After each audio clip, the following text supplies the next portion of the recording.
Selamat sahabat, Bapak Ibu, Saudaraku kasih dalam Tuhan. Apa kabar Bapak Ibu sekalian? Semuanya baik-baik saja. Saya kira semua dalam keadaan sehat ya. Puji syukur kehadirat Tuhan, kita satu sahabat lebih dekat kepada kedatangan Tuhan. Amin. Dan saat ini kita siap untuk mempelajari kebenaran firman Tuhan. Mari kita tunduk kepala sejenak dan kita akan berdoa. Allah kekal, Bapa kami yang di sorga, terpujilah nama-Mu. Kami siap untuk mempelajari kebenaran firman-Mu Bapa. Biarlah kemurahan Tuhan serta kami, Roh Kudus Tuhan, menolong kami untuk dapat mengerti dan mempraktekannya dalam kehidupan kami. Terima kasih Bapa, dalam nama Tuhan Yesus. Amin. Bapak Ibu, Saudara kasih dalam Tuhan, pekabaran firman Allah pada Sabat Tuhan yang kudus dan diberkati ini saya beri judul, Mengabaikan Teguran dan Nasihat. Berapa banyak di antara saudara yang suka ditegur? Saya yakin kita semua tidak suka ditegur, bukan? Apalagi kalau teguran itu bernada keras. Dan bukan cuma keras, menggunakan kata-kata yang kurang sopan. Tentunya kita bukan marah karena teguran itu, tetapi cara orang menegur itu yang kita tidak suka. Memang untuk teguran ini, setiap orang tidak suka ditegur. Memang nature-nya barangkali manusia itu selalu merasa diri benar. Dan inilah yang membuat seakan kita ini tidak dapat disentuh. Teguran demi teguran biasanya ditujukan untuk kebaikan kita. Tetapi ada juga teguran-teguran yang sifatnya mengintimidasi. Tetapi di balik semuanya itu, saya percaya bahwa kita akan ambil sisi positif dari setiap teguran dan nasihat. Pekabaran firman Allah pada Sabat Tuhan yang kudus dan diberkati ini akan membahas mengenai bagaimana teguran itu dapat merubah kita, hidup kita, cara hidup yang tidak benar agar boleh lebih dekat dan lebih benar di hadapan Allah. Diceritakan ada seorang anak muda yang suka kebut-kebutan, saudara. Apakah saudara-saudara punya anak-anak muda masa pubertas seperti yang diceritakan pagi ini? Apakah ada di antara saudara yang memiliki anak-anak yang suka sekali bermain-main dengan motornya? Cerita ini menceritakan tentang seorang anak muda yang bebal dan bandel. Berulang kali dia diingatkan orang tuanya agar tidak kebut-kebutan di jalan. Namanya anak muda, saudara. Seringkali mereka tidak mendengarkan nasihat orang tua. Teguran, bahkan amarah orang tua dianggap angin lalu karena tekanan teman-teman sebaya. Apa yang terjadi? Satu kali, orang muda ini melakukan apa yang menjadi hobinya, kegemarannya, yaitu main kebut-kebutan di jalan. Dan apalah cur, dia terjatuh. Ketika dia terjatuh, dia mengalami luka yang cukup serius, sehingga harus dibawa ke rumah sakit. Di rumah sakit dia harus mengalami beberapa jahitan dan patah tulang. Dan oleh karena kecelakaan ini, terpaksalah dia harus beristirahat beberapa bulan agar dia bisa pulih kembali. Nah Bapak Ibu, saudaraku yang kasih dalam Tuhan, orang tuanya kembali mengingatkan dia. Mengapa tidak mau mendengar nasihat? Mengapa tidak mau mendengar teguran? Dan sekarang, apa yang dikatakan orang tuanya terjadi, sehingga orang muda ini harus melewatkan bulan-bulan kehidupannya dengan terbaring di tempat tidur. Memang dia sembuh, tetapi dia harus menderita cukup lama. Nah seringkali Bapak Ibu, kita menganggap yang namanya nasihat atau teguran itu selalu membatasi keinginan kita, membatasi kemauan kita. Sehingga apa? Kita melanggar nasihat ataupun teguran. Nah, bisa jadi kita merasa kita ini sudah paling tahu dan menganggap orang tua atau orang lain yang mencintai kita itu tidak penting. Dan seringkali pula malapetaka terjadi sesudah kita tidak mengindahkan nasihat. Di mana-mana selalu ada yang namanya penyesalan. Dan penyesalan itu tidak pernah ada di depan. Penyesalan itu selalu timbul di belakang.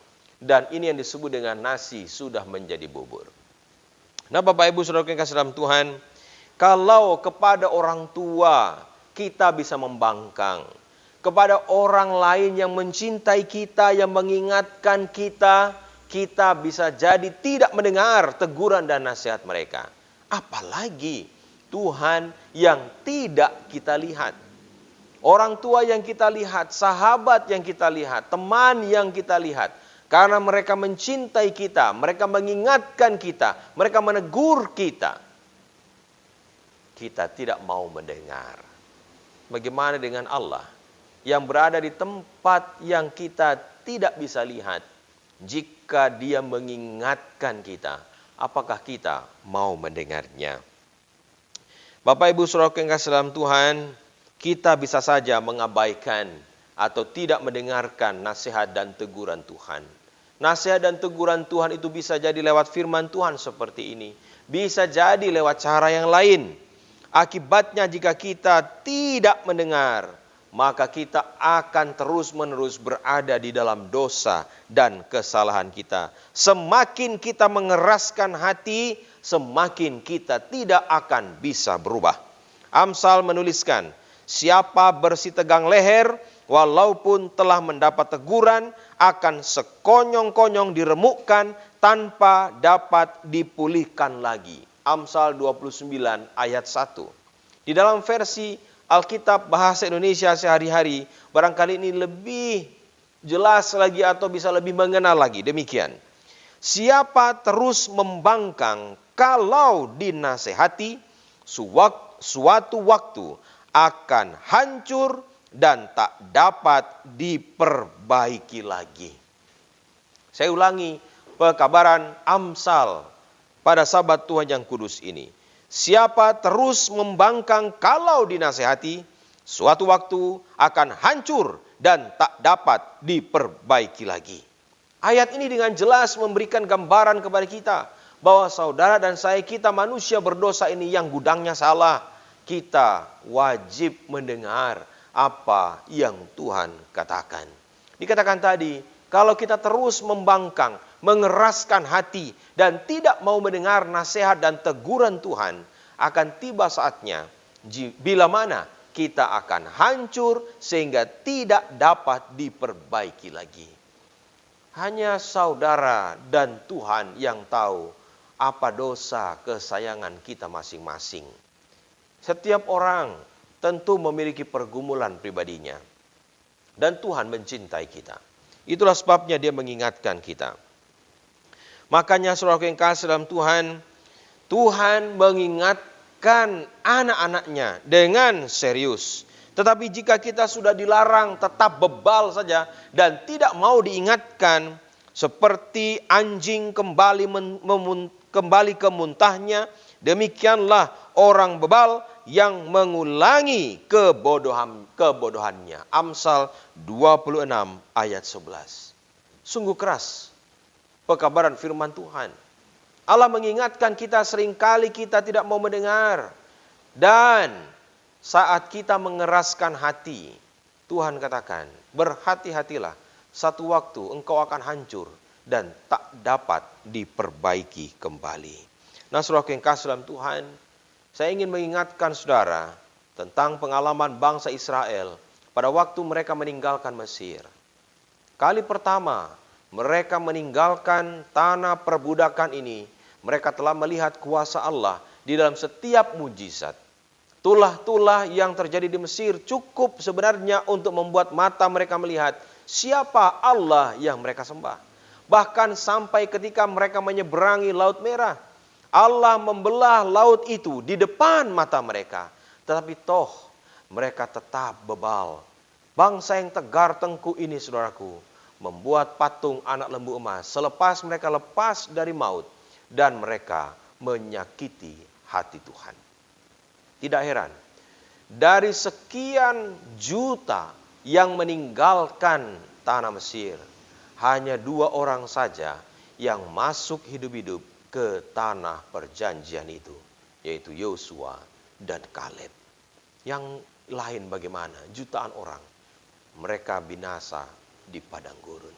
Berulang kali mereka menyakiti hati Tuhan, sampai mereka membuat hamba Allah, Musa, kehilangan kesempatan untuk masuk ke tanah perjanjian itu. Karena kebebalan hati mereka, mereka juga telah membuat hamba Allah ini kehilangan kesempatan untuk masuk ke tanah perjanjian itu karena telah memukul bukit batu. Saudaraku yang kasih dalam Tuhan, peristiwa yang sama tentang kebebalan hati diulangi di zaman perjanjian baru, yaitu oleh golongan Farisi, Saduki, dan mereka yang menyebut sebagai ahli Taurat. Berulang kali Yesus menegur mereka, berulang kali Yesus mengingatkan mereka tentang bahaya kedurhakaan. Bagaimana mereka melakukan hal-hal yang munafik. Mereka merasa diri benar terhadap orang lain, tetapi mereka tetap melakukan dosa-dosa yang tersembunyi. Inilah yang membuat sehingga Yesus menegur mereka dengan keras.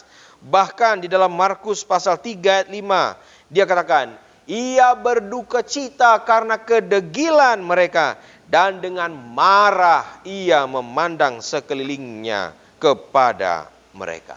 Saudaraku yang kasih dalam Tuhan, tidak mudah mengingatkan orang.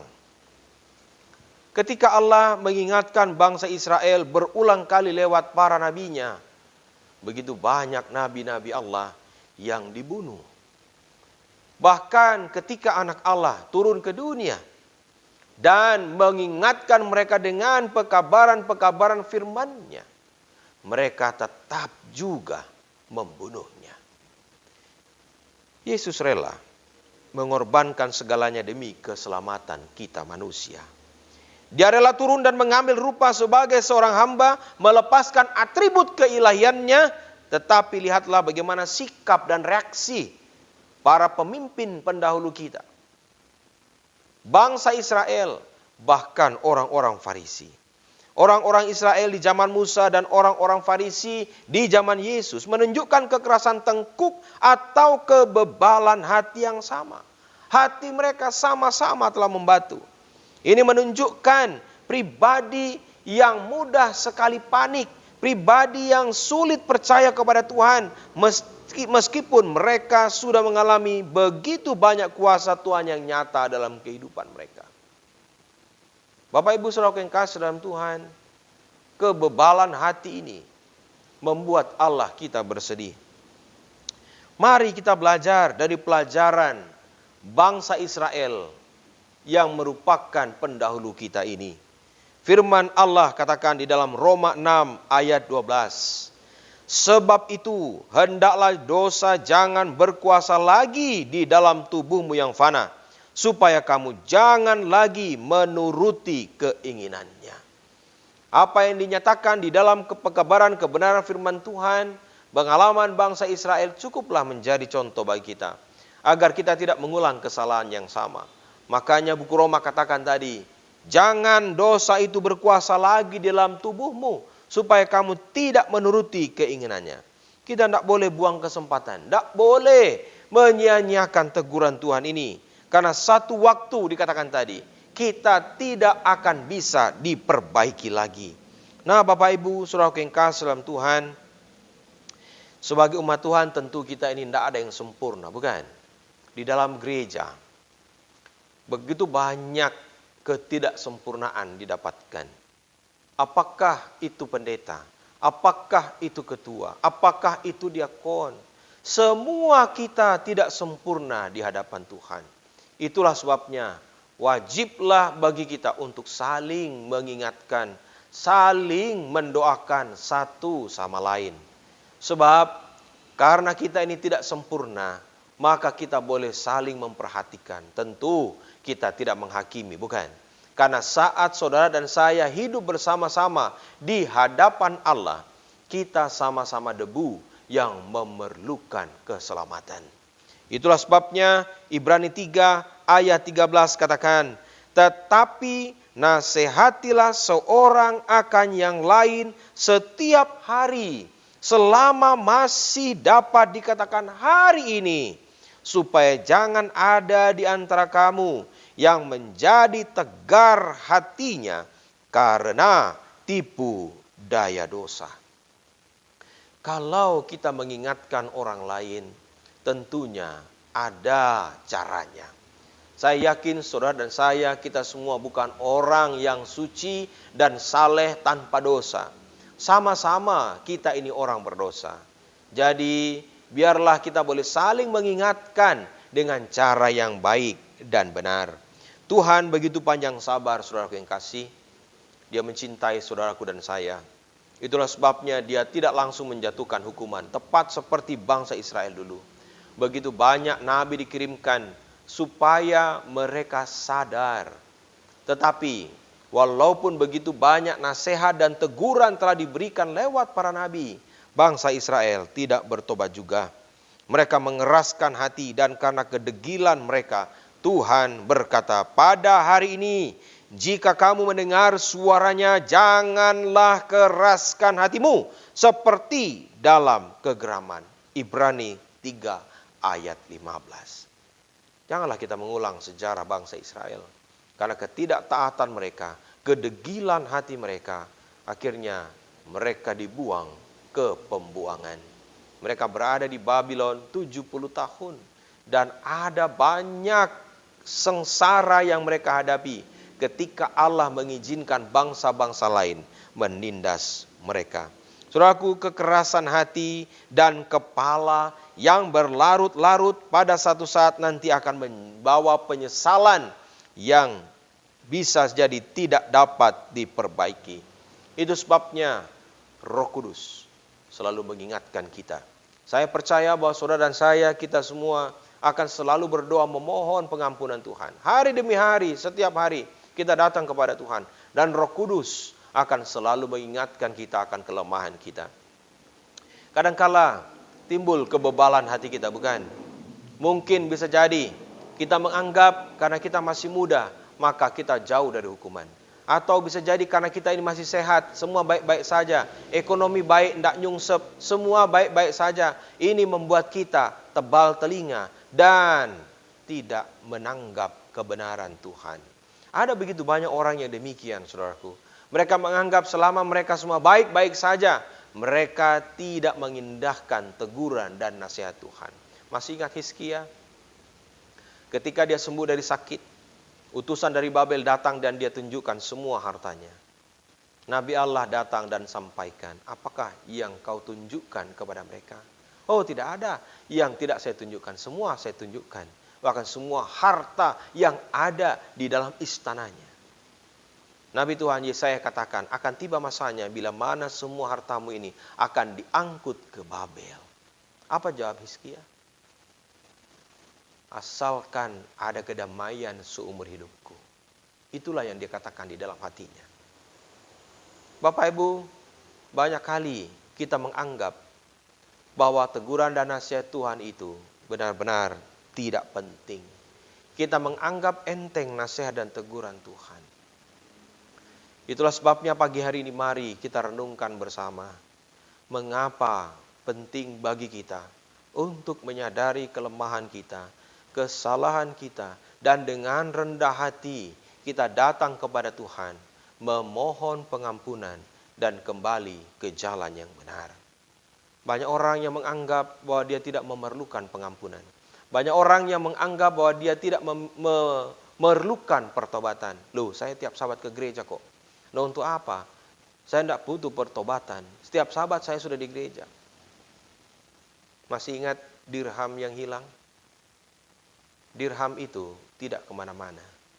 Dia ada di dalam rumah. Tetapi dia hilang. Ada banyak umat Tuhan yang juga demikian. Merasa dia ada di dalam rumah. Tetapi sesungguhnya dia telah hilang. Bapak Ibu, saya percaya Tuhan mencintai kita. Itulah sebabnya pekabaran yang indah saat ini saya sampaikan. Agar saudara dan saya benar-benar dapat menyikapinya dengan benar. Bahwa Tuhan merindukan pertobatan kita. Di dalam Amsal pasal 3 ayat yang ke-12 katakan, karena Tuhan memberi ajaran kepada yang dikasihinya seperti seorang ayah kepada anak yang disayangi. Bapak Ibu, tidak ada orang tua di dunia ini yang menginginkan anak-anaknya menjadi orang yang gagal atau tidak berhasil. Orang tua pasti menginginkan anaknya berhasil menjadi orang-orang yang sukses. Baik dalam hal materi, baik juga dalam hal rohani. Nah, semua berharap anak-anak akan sukses dalam semua hal yang mereka cita-citakan. Itu sebabnya orang tua tidak bosan-bosannya memberikan nasihat dan teguran, bahkan juga teguran yang keras jika anak-anaknya menyimpang dari jalan yang benar. Demikian juga dengan Tuhan kita. Allah yang kita sembah juga mencintai saudara dan saya sebagai anak-anaknya. Itulah sebabnya Dia tidak hanya memberikan berkat. Dia tidak hanya mencintai saudara. Dia tidak hanya membahagikan semua yang indah dari sorga bagi kita. Tetapi Dia juga dengan rela menghajar kita jika kita tidak menurut nasihatnya. Allah memberikan kehidupan yang kekal kepada kita selama kita mau menurut kepada firman-Nya. Itulah sebabnya firman Allah dengan jelas katakan, jangan engkau menolak didikan Tuhan dan janganlah engkau bosan akan peringatannya. Bapak Ibu saudara kekasih dalam Tuhan, Tuhan mengingatkan Daud, masih ingat? Ketika Daud berbuat dosa dengan mengambil istri orang, Batsheba. Nabi Nathan datang kepadanya dan mengingatkan dia dengan teguran yang sangat keras. Dan ketika Daud mendengar teguran Allah lewat Nabi Nathan, Daud menyesal. Dan dia berkata, aku telah sangat berdosa kepada Allah. Jadilah padaku menurut kehendak-Mu. Daud mendapatkan pengampunan. Nabi Nathan katakan, jangan takut. Dosamu ini tidak akan menyebabkan kematianmu. Tetapi oleh karena dosamu ini sangat mempermalukan Tuhan, niscaya anak yang dikandung oleh Batsheba itu akan mati. Dosa selalu membawa akibat. Nasihat dan teguran yang tidak diindahkan akan menghancurkan siapapun yang tidak mau mendengar. Nah, Bapak Ibu saudara kekasih dalam Tuhan, saya percaya bahwa kita semua mau selamat, bukan? Tidak ada seorang pun di dunia ini hanya mencari keuntungan dirinya sendiri, mencari materi, lalu kemudian melupakan keselamatan dari Tuhan. Dan saat ini, saya rindu agar kita semua boleh selamat sama-sama. Dan kalau kita mau selamat sama-sama, marilah kita saling mengingatkan satu sama lain. Nah, bagaimana kita bisa menyampaikan teguran dengan baik? Di awal tadi saya katakan, bahwa saat saudara dan saya kita ini berbuat salah, bisa jadi ada orang yang dengan rendah hati menerima teguran itu. Tapi ada juga yang tidak suka ditegur, tidak suka menerima nasihat, tidak suka diingatkan. Nah, memang menegur orang bukan sebuah hal yang mudah, Bapak Ibu ya. Ada orang yang dengan senang hati menerima teguran, ada orang yang dengan senang hati melawan teguran itu ya. Sebagian orang mudah mendapatkan teguran, tapi dengan cara yang melukai orang yang ditegur. Sementara yang lain ada juga yang enggan untuk menegur karena takut ada konflik. Nah, ini dia. Jadi memang memberikan teguran itu tidak mudah. Saat ini saya ingin memberikan 4 tips bagaimana supaya kita dapat mengingatkan satu dengan yang lain. Karena tidak ada seorang pun yang sempurna di hadapan Tuhan. Mari kita saling mengingatkan. Tapi ada caranya ya. Bagaimana menyampaikan teguran dengan baik? Yang pertama, landasilah teguran saudara dengan motif yang tepat. Motif yang tepat. Nah, siapa yang bisa menghakimi motif? Hanya Allah yang maha besar. Dia yang sanggup menghakimi motif kita masing-masing. Nah, jika sebuah teguran didasarkan dari kesombongan, menganggap bahwa kita ini lebih benar dari yang ditegur, maka itu bisa jadi merupakan sebuah penghakiman. Kalau kita mendasari motif, karena saya lebih tinggi, saya bosmu, saya pimpinanmu, saya tegur kamu karena kamu salah, maka ini bisa disebut penghakiman. Ada orang di dalam gereja yang merasa bahwa dirinya memiliki pemahaman yang lebih tinggi. Dirinya memahami segala sesuatu lebih baik dari saudaranya yang lain. Dan kemudian dia menegur pemahaman mereka yang tidak sama dengannya. Ini bisa disebut sebagai penghakiman. Tetapi motif yang benar pada waktu seseorang menegur dengan kasih adalah karena dia mencintai orang itu. Karena dia mengasihi orang yang ditegur itu. Bapak Ibu, ada perbedaan yang kontras antara orang yang menegur dan yang menjilat. Mengapa? Karena orang yang menegur dengan kasih mengharapkan kebaikan dari orang yang ditegurnya. Walaupun teguran itu menyakitkan. Tetapi para penjilat, Bapak Ibu, mereka tidak mau menegur, bahkan mengelu-elukan karena dia menginginkan kehancuran orang itu. Itulah sebabnya dalam hal menegur, motif kita haruslah murni. Saat saudaraku mengingatkan orang lain, biarlah ada cinta di dalam hati kita untuk kebaikan yang ditegur. Yang kedua, dalam menegur, isinya pun harus tepat. Sangat mudah bagi kita untuk melihat kesalahan orang lain dan persoalannya adalah mengetahui dan menyatakan kesalahan orang lain tidak berarti bahwa kita yang benar. Dan tanpa kita sadari, kadangkala kita memberikan teguran yang salah dan tidak berguna. Masih ingat teman-teman Ayub? Mereka justru melukai hati Ayub dengan segala nasihat mereka.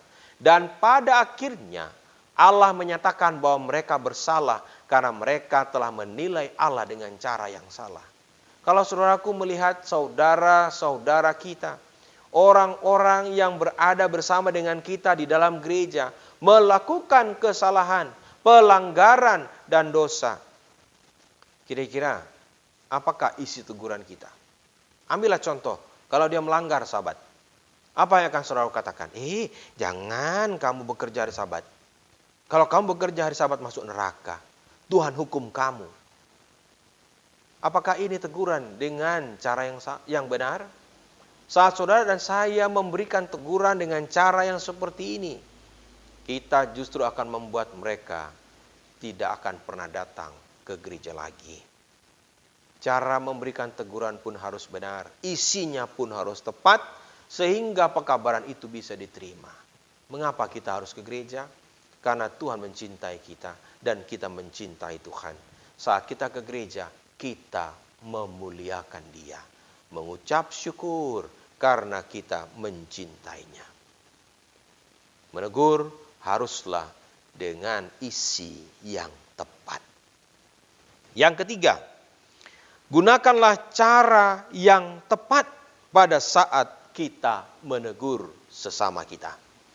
Kadangkala bukan isinya yang salah, bukan motifnya yang salah, tapi caranya yang salah. Ada orang yang menegur dengan marah-marah, ada orang yang menegur dengan merendahkan, ada orang yang menegur dengan membuli. Lah ini yang salah. Yang seperti ini kita merendahkan orang lain. Kadangkala saat kita menegur dengan tanpa etika. Kita letakkan segala sesuatu yang berbau sopan santun. Akhirnya apa? Teguran kita bukan hanya tidak diterima, tetapi justru berbalik menjadi lawan kita atau berbalik menjadi permusuhan bagi kita. Jadi Bapak Ibu Saudara yang kasih dalam Tuhan, bukan cuma motif yang tepat, bukan cuma isi yang tepat, caranya pun harus tepat. Firman Allah katakan, jika kita mengingatkan seseorang, hendaklah kita lakukan dengan kelemah lembutan.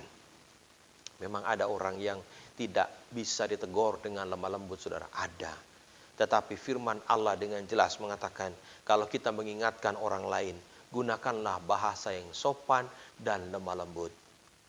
Dan firman Allah katakan, itu akan lebih mengena daripada menggunakan kekerasan dan kekasaran. Yang terakhir, saudara yang kasih, yang keempat, gunakan waktu yang tepat. motif yang tepat, isinya pun tepat, caranya pun tepat, dan yang terakhir adalah waktu yang tepat. Kalau kita mengingatkan sesama kita, saudara kita seiman apalagi, carilah waktu yang tepat. Saya menjadi gembala jemaat, seringkali dihadapkan dengan hal yang demikian. Apalagi ketika saya menghadapi orang-orang yang nyata-nyata melanggar firman Tuhan. Satu kali saya pernah bertemu dengan anak-anak Tuhan, mereka yang bekerja pada hari Sabat. Satu kali saya juga bertemu dengan anak-anak Tuhan, mereka yang masih merokok. Ada juga yang masih minum minuman keras, minum kopi, minum teh. Bagaimana kita mengingatkan dengan lemah lembut? Cari waktu yang tepat. Pada waktu saya mengingatkan, biasanya saya gunakan waktu berdoa. Kalau saya gunakan langsung teguran secara lisan, biasanya ini akan menyakiti hati mereka. Ini akan membuat mereka cekeh istilahnya. Membuat mereka tidak lagi mau datang. Apalagi kalau saya berikan khotbah yang keras. Mereka menganggap ini khotbah ditujukan untuk saya. Dan pada akhirnya mereka murtad tidak balik-balik. Mengingatkan itu ada seninya. Waktu yang tepat adalah lewat doa. Saya biasa mengingatkannya lewat doa. Pada waktu saya berdoa, setelah saya melawat, setelah saya berbincang panjang lebar, saya kemudian singgung sedikit di dalam doa. Dan puji Tuhan, biasanya efektif. Kalau Roh Kudus bekerja, ingat Bapak Ibu, Roh Kuduslah yang dapat menggerakkan hati seseorang. Roh Kuduslah yang dapat merubah hatinya. Kita ini hanya alatnya yang Tuhan gunakan untuk menyampaikan kebenaran. Jadi jangan kita menempatkan diri sebagai polisi di gereja. Kita sebagai polisi di mana saja yang membuat saudara kita menjadi tahanan pesakitan orang yang bersalah.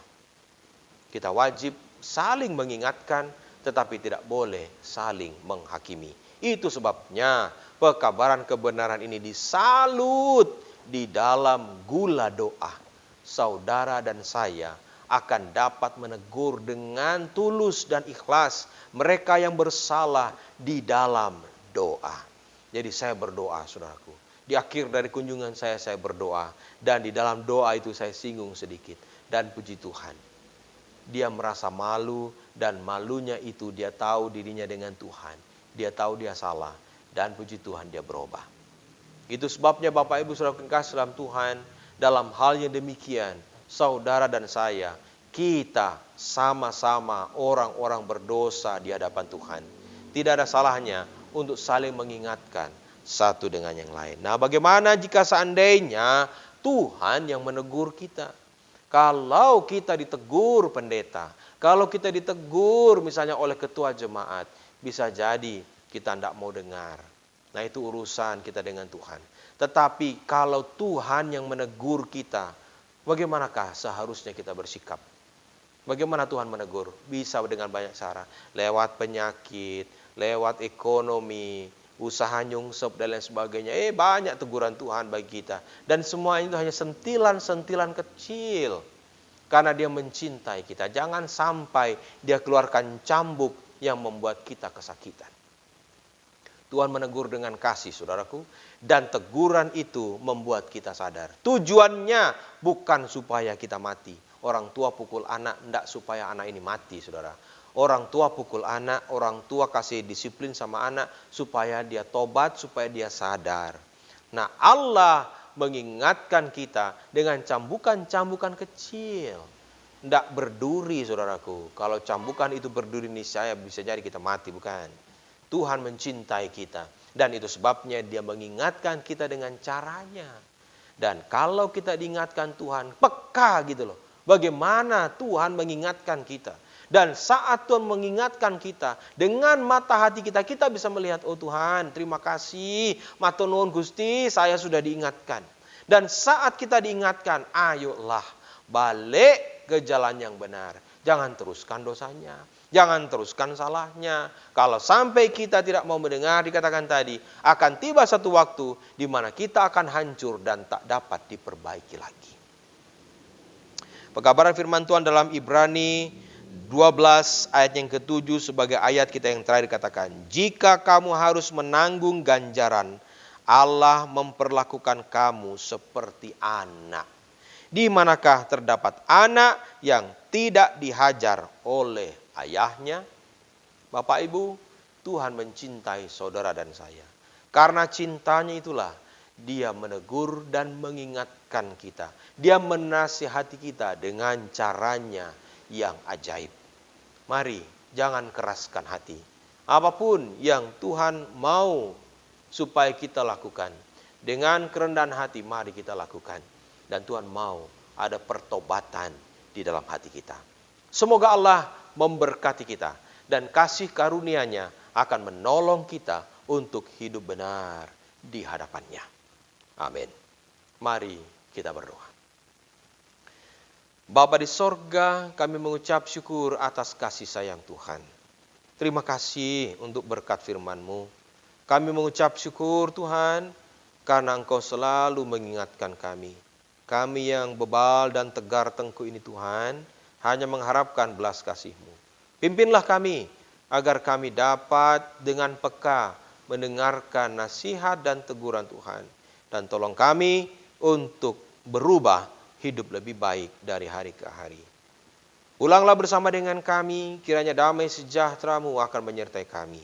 Terpujilah nama-Mu, mohon ampun banyak salah dan dosa kami, dalam nama Tuhan Yesus kami sudah berdoa. Amin. Terima kasih banyak atas kebersamaan kita. Biarlah kasih setia Tuhan yang akan menolong kita untuk tetap setia sampai akhir. Tuhan kiranya menolong kita. Amin.